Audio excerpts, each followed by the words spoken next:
Labas, mano vardas Jurga. Moteris. Vaikai. Vaikai ir atsidavimas. Motinystėje save patyriau trejopai.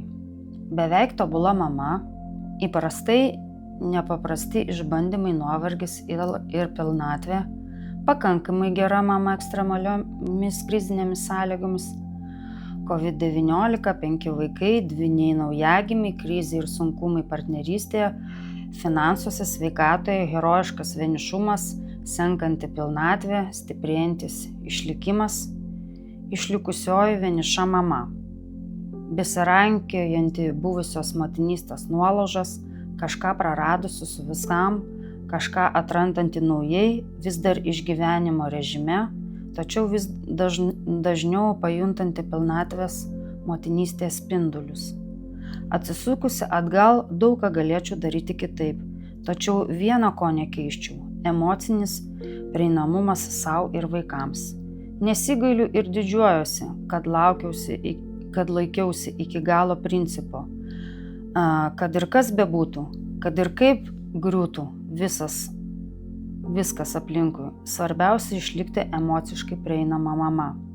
Buvau nuvargusi, išsekusi, nusivylusi, skaudinta, apsileidusi buityje, nepasirūpinanti padoriai apranga sau ir vaikams, kanceliarinėmis prekėmis, būreliais ir stovyklomis, negalinti duoti lavinančių užsiėmimų, kelionių ir kitko, bet sauganti save menkiausią resursą, kad neatstumti, nepriekaištauti, galėti prisėsti šalia, apkabinti, pabučiuoti, glostyti, išlikti saugiu uostu tiems, kas negali dar suprasti, kas ir kodėl suaugusių pasaulyje vyksta.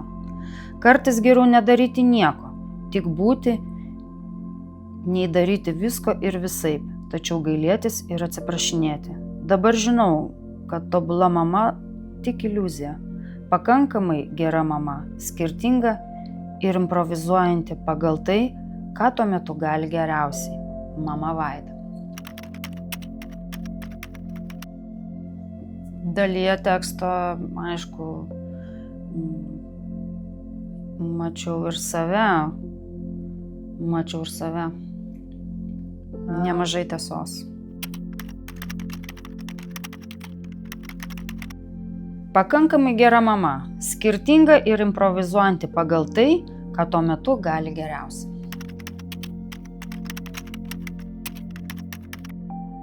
Man smagu matyti pokytį. Man smagu matyti perėjimą, kuomet iš poros du žmonės gyvenantis poroje, mylintys vienas kitą, tampa tėvais. Ir kaip atsakomybė keičia juos. Ir kokie jie per vieną parą ar per 12 valandų, kaip kam pasiseka greit ir negreit pagimdyti, kokie tampa brandūs. Visiškai kitaip viskas. Tai man šitas pokytis yra, stebėti jį, yra labai įdomu.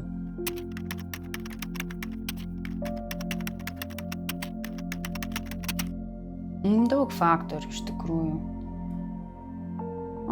Kad mama ir tėtis būtų resurse, reikalingas atokvėpis. Sustoti, atsikvėpti, pailsėti,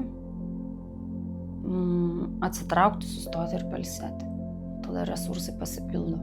Ir aišku, ieškoti, kur tos resursus papildyti. Nežinau. Labai daug dedamųjų apimantis klausimas.